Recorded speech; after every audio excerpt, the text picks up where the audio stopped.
آؤں گا اور بتاؤں گا کہ یہ آج کے روز فیصلہ کیسے ہوگا کہ عمران خان کی رہائی مذاکرات سے ہوگی یا پھر احتجاج سے ہوگی، سپریم کورٹ کیسے لٹمس ٹیسٹ کرے گا، اور دن 11:30 بجے کمرہ عدالت نمبر 1 کی کہانی کیا ہے۔ جو اب تک کی ایک ملاقات ہے علیمہ خان صاحبہ کے حوالے سے، جو ایک آپ ہر طرف خبریں بھی سن رہی ہوں گے کہ علیمہ خان صاحبہ جو ہیں انہوں نے کسی تحریک کا اعلان کر دیا ہے، بلکہ ٹی وی چینلز تو یہ بھی چلا رہے ہیں کہ یہ عملی سیاست میں ایک قدم ہے اور یہ عمران خان کے اس نظریے جو کہ موروثیت کے خلاف تھا اس کی نفی ہے۔ تو اس حوالے سے کچھ چیزیں سامنے آئی ہیں۔ فہیم اختر ملک صاحب ہیں ہمارے دوست صحافی، سینئر صحافی ہیں، ان کی جانب سے ایک خبر رپورٹ کی گئی ہے اب سے کچھ دیر قبل۔ انہوں نے کہا کہ عمران خان کی رہائی کے لیے تینوں بہنوں نے تحریک کا اعلان کر دیا ہے۔ اس حوالے سے علیمہ خان کا جو گھر ہے بنی گالہ کا، وہاں پر ایک میٹنگ ہوئی۔ علیمہ خان نے پاکستان تحریک انصاف کے رہنماؤں کو کہا کہ تحریک چلائیں۔ جو جواب آگے فہیم اختر ملک صاحب رپورٹ کرتے ہیں وہ خاصا انٹرسٹنگ ہے۔ پاکستان تحریک انصاف کے سرکردہ رہنماؤں نے یہ جواب دیا کہ ابھی گرمی ہے، تحریک نہیں چلائی جا سکتی، لوگ کیسے نکلیں گے، جون جولائی کا مہینہ ہے۔ پھر علیمہ خان صاحبہ نے کہا کہ آپ باہر نکلیں، احتجاج کریں، اس کے بعد عمران خان اور عمران خان کے ورکر جانیں۔ جنید اکبر صاحب سے سوال کیا گیا علیمہ خان کی جانب سے کہ آپ کو عمران خان نے جو ذمہ داری سونپی تھی، آپ اس حوالے سے احتجاج کی کوئی لاہ عمل بتائیں، جس پر جنید اکبر صاحب نے بھی وہی معاملات دہرائے کہ فی الحال گرمی ہے، مسائل ہیں، ہم احتجاج جو ہے نہیں کر سکتے۔ ہم ایسا کرتے ہیں کہ خیبر پختونخوا کے جو ضلع سوابی ہے وہاں پر جو احتجاج ہے یا وہاں پر کوئی اس طرح کی ایکٹیویٹی ہے وہ کر لیتے ہیں۔ علیمہ خان صاحبہ کا اس موقع پر جواب تھا کہ سوابی کیوں، اگر آپ خیبر پختونخوا کے کسی جگہ پر یہ سب کریں گے تو اس سے تو خیبر پختونخوا کے اپنے لوگوں کو مسائل ہوں گے، اس سے عمران خان کی رہائی کیسے ممکن ہوگی یا اس حوالے سے تحریک کیسے بڑھے گی۔ علیمہ خان کا اس موقع پر کہنا تھا کہ آپ لاہور، اسلام آباد یا راولپنڈی میں احتجاج کرتے ہیں تو اس کا امپیکٹ ہوگا، آپ کو یہاں پر کرنا چاہیے۔ اور اس سارے معاملے میں فہیم اختر ملک صاحب نے تو یہ رپورٹ کیا کہ عمر ایوب صاحب ہوں، جنید اکبر صاحب ہوں، علی امین گنڈا پور ہوں، پاکستان تحریک انصاف کے جتنے بھی سرکردہ رہنما ہیں وہ اب مائنس ہو چکے ہیں۔ علیمہ خان، عمران خان کی دیگر دو بہنیں، وہ اب ایک تحریک کی قیادت کریں گی اور اس سلسلے میں عمران خان سے بھی اجازت لی جا چکی ہے، اور اب مستقبل میں کوئی ایک ایسا فیصلہ، چاہے وہ مخصوص نشستوں سے متعلق ہو یا پھر کوئی ایک ایسا عدالتی فیصلہ یا کوئی ایسا ایونٹ جو کہ پاکستان تحریک انصاف کے خلاف ہوگا، وہاں سے ورکرز کو موبلائز کر کے اس تحریک کا باقاعدہ آغاز کیا جائے گا۔ آج سے غالباً گزشتہ روز ایک ملاقات ہوئی، ملاقات کہہ رہا ہوں ایک میٹنگ ہوئی اس سلسلے میں اسلام آباد میں، ایک اور اہم ترین، اور اس میٹنگ میں جو جنید اکبر صاحب ہیں ان کی صدارت میں یہ میٹنگ ہوئی، اور جنید اکبر صاحب کا مدعا تھا کہ احتجاج کیسے کرنا ہے، لیکن اس حوالے سے ان کی میڈیا سٹیٹمنٹس بھی کچھ تھیں جس پہ نظر یہ آتا ہے بظاہر کہ وہ تو احتجاج پر ان کا اتفاق ہے اور عمران خان کی جانب سے دی گئی ذمہ داری وہ خوب نبھائیں گے، مگر جو خبریں رپورٹ ہو رہی ہیں وہ یہ کہ جنید اکبر صاحب کی زیر صدارت اجلاس میں مایوسی تھی، کہا گیا کہ گرمی بہت زیادہ ہے، احتجاج کیسے ہوگا، ساتھ یہ بھی کہا گیا کہ اب تو جون کے مہینے سے عدالتی چھٹیاں شروع ہونے والی ہیں، اور اگر عدالتی چھٹیاں ہو گئیں اور اس دوران احتجاج کی صورت میں ہمیں گرفتار کیا گیا تو ہماری تو جو رہائی ہے وہ بھی فوراً نہیں ہوگی، اور ماضی میں بھی ہمارے احتجاج جو ہے ناکام رہے، تو کیا ایک اور ناکامی جو ہے وہ ہم اس کا سامنا کر سکتے ہیں۔ اس کے علاوہ ایک اور میٹنگ جو ہے وہ سینئر صحافی ہیں ایئر وائی سے وابستہ عبد القادر، انہوں نے ایئر وائی کے اوپر یہ رپورٹ کی، اور اس سلسلے میں وہ کہتے ہیں کہ گزشتہ رات جو اب تو چلے میں یہ 19 تاریخ کی ویڈیو کر رہا ہوں، غالباً یہ 17 تاریخ کی میٹنگ کا وہ حوالہ دے رہے تھے۔ انہوں نے بتایا کہ خیبر پختونخوا ہاؤس اسلام آباد میں ایک اہم ترین میٹنگ کا انعقاد ہوا، 11 گھنٹے یہ میٹنگ جاری رہی اور اس میں چند گنے چنے لوگوں کو بلایا گیا تھا۔ اس میٹنگ کا انعقاد علیمہ خان کی جانب سے کیا گیا تھا، اور اس میں علیمہ خان، عمران خان کی دیگر دو بہنیں، عمران خان کے خاندان کے دو لوگ، علی امین گنڈا پور، خالد خورشید، حامد رضا، علامہ راجہ ناصر عباس، سلمان اکرم راجہ، جو دیگر لوگ ہیں وہ بھی، عامر ڈوگر صاحب بھی اس میں شریک تھے، اور چند لوگ جو ہے وہ بلائے گئے تھے، اور اس موقع پر جو عمران خان کے وکیل ہیں سلمان صفدر، انہیں بھی خصوصی طور پر مدعو کیا گیا تھا۔ اس سارے معاملے میں وہ رپورٹ یہ کرتے ہیں کہ علی امین گنڈا پور اور علیمہ خان کے مابین معاملات جو ہے وہ اچھے نہیں تھے۔ یہ گزشتہ چند عرصے کے دوران یہ چیزیں رپورٹ بھی ہوتی رہی ہیں، اور اس کا براہ راست جو نقصان ہے وہ پاکستان تحریک انصاف کو بھی پہنچا ہے۔ ہم نے سارے ٹائم سپین میں پاکستان تحریک انصاف کی اندرونی لڑائیاں جو ہیں وہ دیکھی ہیں، وہ کبھی شیر افضل مروت کی صورت میں ہوں، کبھی وہ سلمان اکرم راجہ صاحب کی صورت میں ہوں، کبھی وہ علیمہ خان صاحبہ اور علی امین گنڈا پور کے مابین ہوں، جب بشرا بی بی باہر تھیں 26 نومبر کا احتجاج لیڈ کر رہی تھیں، بشرا بی بی اور علی امین گنڈا پور ہوں، تو ان کی جو آپس کی لڑائیاں تھیں اس کا براہ راست جو نقصان ہے وہ تو پاکستان تحریک انصاف کے رہنما عمران خان اور ان کی جو ایک تحریک اور ان کی رہائی کے حوالے سے اقدامات تھے اس کے اوپر براہ راست اس کا اثر پڑا۔ تو بہرحال فائنلی اب یہ رپورٹ کیا جا رہا ہے کہ علی امین گنڈا پور اور علیمہ خان میں سیز فائر ہو چکا ہے، اور کہا گیا ہے اس ملاقات میں، علیمہ خان صاحبہ اور ان کی بہنوں نے کہا کہ دیکھیے ہم بالکل سیاست میں نہیں آئیں گے، نہ ہی ہمارا کوئی ارادہ ہے، جب ہمارا بھائی جو ہے وہ باہر آ جائے گا تو اس کے بعد ہم اس سے الگ ہو جائیں گے، پھر عمران خان جانے، آپ لوگ جانے اور پاکستان تحریک انصاف ایک سیاسی جماعت اور اس کے ورکرز جانے، ہم عملی طور پر سیاست میں قدم نہیں رکھیں گے، لہٰذا آپ لوگوں کو اس حوالے سے انسیکیور ہونے کی ضرورت نہیں ہے، لیکن آپ اپنا کردار بھی ادا کریں۔ اس ملاقات میں جو سلمان صفدر صاحب ہیں انہیں خصوصی طور پر اس لیے مدعو کیا گیا تھا کہ عمران خان صاحب کے کیسز کے حوالے سے بریفنگ لی گئی۔ ذرائع یہ بتاتے ہیں کہ وہاں پر علی امین گنڈا پور نے عمران خان سے مذاکرات کے حوالے سے جو بریفنگ ہے وہ دی۔ سلمان صفدر صاحب جو ہیں انہوں نے یہ بریفنگ دی کہ عمران خان کے 95% کیسز جو ہیں وہ اب مکمل ہو چکے ہیں، صرف 9 مئی کے 8 مقدمات ہیں، لاہور ہائی کورٹ میں ضمانتوں کے کیسز ہیں، اور اس کے بعد القادر ٹرسٹ کیس ہے، اور اس پہ بھی اگر ہم مؤثر احتجاجی حکمت عملی اور اس سسٹم پر ایک دباؤ اور ایک چیزیں پاکستان تحریک انصاف بطور سیاسی جماعت سیاست کے میدان میں کرتی ہے تو قانونی محاذ پر وہ ان کیسز میں بھی عمران خان کو ریلیف دلوا سکتے ہیں۔ جو اس میں معاملات یہ رپورٹ ہوئے کہ پاکستان تحریک انصاف نے اپنے اندرونی معاملات جو ہے وہ حل کر دیے ہیں، اندرونی طور پر سیز فائر ہو چکا ہے۔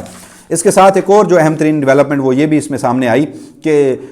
کچھ لوگوں سے جب یہ پوچھا گیا، ملاقات میں بیٹھے لوگوں سے، گزشتہ جو اس اجلاس جس کی کہانی میں آپ کے سامنے رکھ رہا ہوں، کہ عمران خان اور ملٹری اسٹیبلشمنٹ کے درمیان حالیہ جس ملاقاتوں کا ذکر ہو رہا ہے، جو خبر سب سے پہلے ہمارے صحافی دوست زبیر علی خان صاحب نے رپورٹ کی، اس کے بعد نجم سیٹھی صاحب نے بھی اس کے اوپر گفتگو کی، تو اس میں کس حد تک سچائی ہے؟ ذرائع بتاتے ہیں، یہ عبدالقادر صاحب رپورٹ کر رہے تھے کہ ان کا کہنا ہے کہ پاکستان تحریک انصاف کے چند لوگ یہ کہہ رہے ہیں کہ اشارے مل رہے ہیں ایسی ملاقاتوں اور مذاکرات کے، اور ان کے مطابق یہ ایک سنجیدہ کوشش ہے۔ تو اب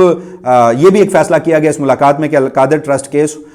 جو عمران خان کا اسلام آباد ہائی کورٹ میں جب ہوگا تو پی ٹی آئی کے تمام ایم این ایز کو، جتنے بھی ایم این ایز منتخب ہو کر رہے ہیں، ان کو ذمہ داری لگا دی گئی ہے کہ وہ ہر صورت اسلام آباد ہائی کورٹ پہنچیں گے اس روز، جو نہیں آئے گا ان کے خلاف پارٹی کی سطح پر کارروائی کی جائے گی، ان سے پوچھا جائے گا اور ان سے جواب طلبی بھی ہوگی۔ اسی طرح لاہور میں ایم پی ایز پنجاب کے جو ہیں ان کی ذمہ داری لگائی گئی ہے کہ جب عمران خان کے لاہور میں کوئی بھی مقدمات ہوں، جن میں سب سے بڑا مقدمہ تو خیر وہ ہے جو کہ 9 مئی سے متعلق 8 مقدمات میں ضمانتوں سے متعلق ہے، اس کی سماعت ہوگی تو تمام ایم پی ایز جو ہیں وہ وہاں پر بھی پہنچیں گے۔ تو بہرحال اب یہ صورتحال جو ہے وہ سامنے آ رہی ہے پاکستان تحریک انصاف جہاں ایک طرف اگر مذاکرات چل رہے ہیں اور اس کی کوئی بریک تھرو ہونا ہے یا نہیں، اس پر میری رائے عمومی طور پر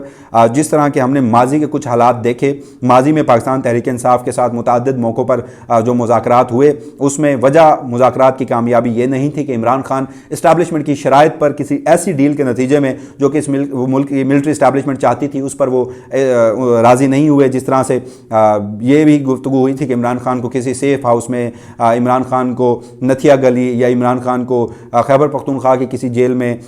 یا عمران خان کو ہاؤس ریسٹ کر کے شروع میں کچھ ریلیف دیا جائے، عمران خان ملٹری اسٹیبلشمنٹ کے خلاف بات نہ کریں، عمران خان موجودہ جو نظام ہے اس کو گرانے کی بات نہ کریں، عمران خان اپنی پولیٹیکل ایکٹیویٹی بڑی ہومیوپیتھک سی کریں تو اس پر سوچا جا سکتا ہے، جس پر عمران خان نہیں مانے تھے۔ اس طرح کے متعدد مواقع ماضی میں آئے، مگر یہ جو اس ساری ڈیولپمنٹ میں، ان ملاقاتوں میں، ان مذاکراتوں میں جب میں یہ سمجھتا تھا کہ کیا اس میں کوئی سنجیدہ کوشش ہے، تو مجھے یہ لگتا تھا کہ کوشش یہ سنجیدہ ضرور ہوگی، لیکن اس میں کوئی بریک تھرو کا امکان مجھے اس لیے نہیں لگتا تھا کہ دیکھیے حقیقت ہے کہ اس وقت کی ملٹری اسٹیبلشمنٹ ہو یا عمران خان ہو، دونوں جس ایکسٹریم پوزیشن پہ گئے تو کیا وہ اچانک سے، چاہے جنگی صورتحال ہوئی اس کے بعد ملکی معاملات ہوں یا انٹرنیشنل سطح پر ہماری جو سفارتکاری ہے اس میں خاصی تبدیلیاں جو آئیں اور اس میں براہ راست اثر عمران خان اور دیگر معاملات پر بھی پڑتا ہے، یہ حقیقت ہے، مگر اتنی جلدی کوئی بریک تھرو ہوتا مجھے ان ملاقاتوں کے ذریعے نظر نہیں آ رہا تھا۔ یہ میری ایک عموماً شروع میں جو ایک رائے تھی وہ ضرور تھی، اور اس سارے معاملے میں لیکن جس لٹمس ٹیسٹ کا میں کہہ رہا تھا وہ آج کے روز سپریم کورٹ آف پاکستان سے ہوگا۔ دن 11:30 بجے سپریم کورٹ آف پاکستان کا کمرہ عدالت نمبر 1 11 رکنی بینچ آ کر بیٹھے گا۔ جسٹس امین الدین خان کی سربراہی میں 26ویں آئینی ترمیم کے تناظر میں یہ ایک بینچ بنا ہے اور یہ مخصوص نشستوں کی نظر ثانی درخواستوں پر سماعت کرے گا۔ مخصوص نشستوں کی نظر ثانی درخواستوں پر جو سماعت ہونی ہے وہ میکسیمم 1 یا 2 سماعتوں کی ہے، کیونکہ جو الیکشن کمیشن کے وکیل ہیں اور مسلم لیگ نون کے وکیل ہیں، ان 2 وکلاء نے دلائل دینے ہیں، اور جب بھی انہیں بینچ کی جانب سے بھی کوئی اشارہ ہوگا، اور جس طرح سے اس وقت 27ویں آئینی ترمیم کی تیاری بھی ہو رہی ہے اور سب کو پتہ ہے کہ فیصلہ کیا آنا ہے، تو وہ کوئی لمبے چوڑے دلائل نہیں دیں گے۔ جب وہ دلائل نہیں دیں گے تو پھر فیصل صدیقی صاحب سنی اتحاد کونسل کے بچے ہیں، انہیں بھی میکسیمم 1 یا 1.5 روز سن لیا جائے گا، تو اس کے بعد فوراً سے ہی فیصلہ آ سکتا ہے۔ یعنی آج کے روز سماعت ہوگی تو اگر یہ آج کے روز سماعت کا باقاعدہ آغاز ہو گیا تو اسی عدالتی ہفتے میں اس کا فیصلہ ہو سکتا ہے۔ تو اگر اس کا فیصلہ ہو گیا تو پھر کون سا ملٹری اسٹیبلشمنٹ اور عمران خان اور پی ٹی آئی کے درمیان سیز فائر یہ باقی رہے گا؟ یہ اتحاد کی جو فضا ہے وہ باقی رہے گی؟ وہ تو کسی اور بات کی نہیں رہے گی جب آپ پی ٹی آئی کے خلاف ہی فیصلہ دے دیں گے۔ تو ایسے میں جو فیصل صدیقی صاحب نے ایک درخواست دائر کی تھی کہ آپ اس کیس کی سماعت کو کر دیجئے ملتوی، کب تک؟ جب تک 26ویں آئینی ترمیم کا فیصلہ نہیں ہوتا۔ تو کیا آج دن 11:30 بجے جسٹس امین الدین خان کی سربراہی میں بینچ اس کیس کو 26ویں آئینی ترمیم کے فیصلے تک ملتوی کر دے گا؟ جو کہ ایک امپاسبل بات میرے لیے اس لیے ہے کہ اگر مذاکرات میں سنجیدہ کوششیں بھی ہوئیں اور اس کو التوا میں بھی ڈالنا پڑا تو میکسیمم 2 روز، 1 ہفتہ یا میکسیمم 2 ہفتے کے لیے ہو سکتا ہے، اس سے زیادہ نہیں ہو سکتا۔ اور اسی دوران یہ جو سنجیدہ کوششیں ہیں، یہ جو بریک تھرو ہے، اس کی بھی ساری کہانی جو ہے سامنے آ سکتی ہے۔ تو اگر آج کے روز سماعت ملتوی ہوتی ہے تو میں ایٹ لیسٹ، یہ میرے لیے ایک لٹمس ٹیسٹ ہوگا، میں یہ سمجھوں گا کہ ایک سنجیدہ کوشش ہے اور ابھی بھی کوشش کی جا رہی ہے اور ممکن ہے کہ کوئی بریک تھرو ہو جائے۔ لیکن اگر آج سماعت کا باقاعدہ آغاز ہوا اور اس کو سنا کر فیصلہ کر دیا گیا تو پھر اس میں لاجک میرے لیے یہ ہے کہ جب پی ٹی آئی کے خلاف ہی فیصلہ آئے گا تو کیا کون سا سیز فائر، کون سا ملٹری اسٹیبلشمنٹ کے خلاف پاکستان تحریک انصاف نہیں بولے گی، کون سا جو اس وقت قومی اتحاد ہے وہ برقرار رہے گا، اس کو ایک زبردست قسم کی ٹھیس پہنچے گی۔ اور اس کے بعد پھر آپ یہ بھی تو دیکھیے کہ پی ٹی آئی جو ہے وہ پیرالل مذاکرات جہاں اگر ہو رہے ہیں، جو ملاقاتیں ہوئی ہیں، اس کے ساتھ ساتھ احتجاجی تحریک بھی اناؤنس کر رہی ہے، یعنی جنید اکبر صاحب کے اوپر بھی دباؤ ہے، پی ٹی آئی کے اپنے لوگوں کا، ان کے اپنے کارکنوں کا اپنی قیادت پر دباؤ ہے، عمران خان بھی بارہا کہہ رہے ہیں۔ اور اب تو ایک ڈیولپمنٹ یہ ہوئی نا کہ دیکھیے علیمہ خان جو ہیں وہ خود براہ راست میدان میں آئی ہیں۔ جب وہ میدان میں آئی ہیں تو ایک تحریک کا اناؤنس کر رہی ہیں، تو ایسے میں دونوں چیزیں پیرالل کیسے چل سکتی ہیں؟ تو بہرحال یہ ڈیولپمنٹ تھی۔ آج انتظار کرتے ہیں دن 11:30 بجے کا،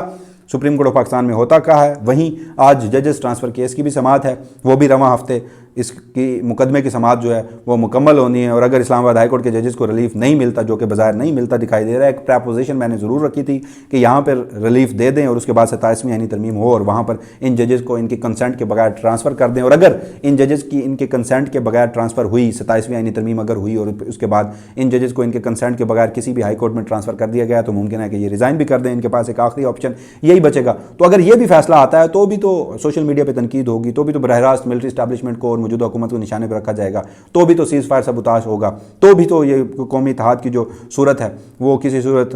برقرار رہتی نظر نہیں آ رہی۔ تو بہرحال یہ سارے معاملات ہیں، اب دیکھتے ہیں کہ صورتحال جو ہے کیا رخ اختیار کرتی ہے۔ دن 11:30 بجے ہونے والی سماعت کو اگلی ویڈیو کی صورت میں آپ کے سامنے رکھوں گا۔ تب تک کے لیے مجھے دیجیے گا اجازت۔ اللہ نگہبان۔